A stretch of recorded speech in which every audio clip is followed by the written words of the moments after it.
Hey, welcome to another incomparable episode of Boy Millionaire. So, today we're going to talk about one of the biggest fears I think people have about investing in real estate when they are going to rent it out and hopefully get that income to pay their mortgage and the expenses for the condo or house that they bought. So, I've gone through this 15, 16 years of it. I've gone through days when I thought, oh my God, how am I going to pay my bills on this? And where's that money going to come from? Am I ever going to get the place rented? So let me backtrack to about, 15 years ago when we first started. And at that time, we had, I think, 3 or 4 units or 3 or 4 houses. And it so happened that it lined up that I had 5 units, 5 apartments, not 5 houses, 5 apartments that were going to be vacant at the same time. This is before Airbnb, this is long term leases, and I was freaking out. I go, oh my God, it so happened everybody moved out at the same time. I was trying to get it rented. It was still a hot market, like we could still get people, but it was all lining up that for 1 month I wasn't going to have that income. And it it it scared the crap out of me. And here's what happened. I ended up not having rent for a month. And I had to put in my own money to cover those mortgages. And it completely messed me up. And I said, what am I doing wrong? But then a light went on. I said, okay, I had some money in the bank, credit line, and I was able to cover my mortgage for those places. And then it hit me. I go, well, basically, what I'm doing is I'm putting my own money back into my own thing. And it was like, all of a sudden, I was like, whoa, what? That ain't bad. It's not like I'm throwing money away and I'm paying off some kind of credit card bill because I went on vacation and the money's gone.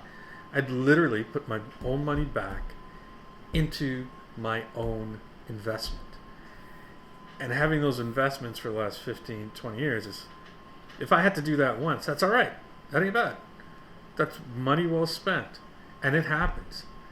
And you've got to be prepared for that. And you have to, but once I put my head around that thought that I'm putting my own money back into my own thing, it didn't hurt as much. I'd rather somebody else be putting their money against my own thing, but it's just my own money going back into my own. It was like doing a savings account. It's like, okay, I'm just going to add to the savings account. And that totally shifted my mindset about investing in real estate. Now, when we've got 14 doors and I've got roughly, like, including our house and stuff, I've got roughly a $20,000 a month nut that I got to cover.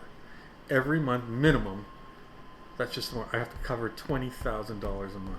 And then when we're going into Airbnb and the low seasons, and I have those times when the dollars are dipping and I'm going, oh, how am I going to cover this? I may have to put in my own money. Then it goes back to that whole thinking about, well, that's fine. It's my own money and I'm putting it back into my own thing. Luckily with Airbnb, what I've found is every time, like in the slow months, I maximize the listings. I optimize the listings and I end up covering and with a little bit on top of that. But it completely shifts your mindset about how you should approach buying a rental place and thinking about how you're going to cover your expenses. Don't worry.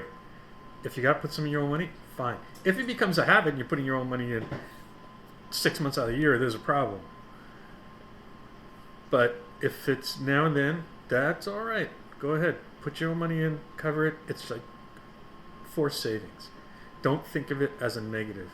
And don't let anybody else tell you that, oh no, well, you've made a mistake and it should be covering itself 12 months out of the year. Yeah, it should, but if now and then you got to put it in, that's okay. It's a small bump in the road.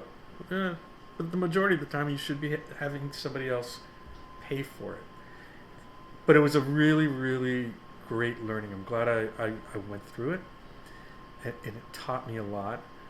And then it also forces you to think about how are you going to make sure that you don't have those gaps? Or how are you going to make sure that you have extra money in the account to cover those downtimes? And a lot of people do that, and they have, the excess funds that come in. If they're making profit, they don't use those funds. They put it aside for rainy days like that. I was never that organized. And if I were to look back on it, on all the money that we were making, because even in those days we were cash flowing about $2,000 a month. So I didn't take that into account. I go, okay, that cash flow of $2,000 a month over these other months, we're going to carry us through those slower months.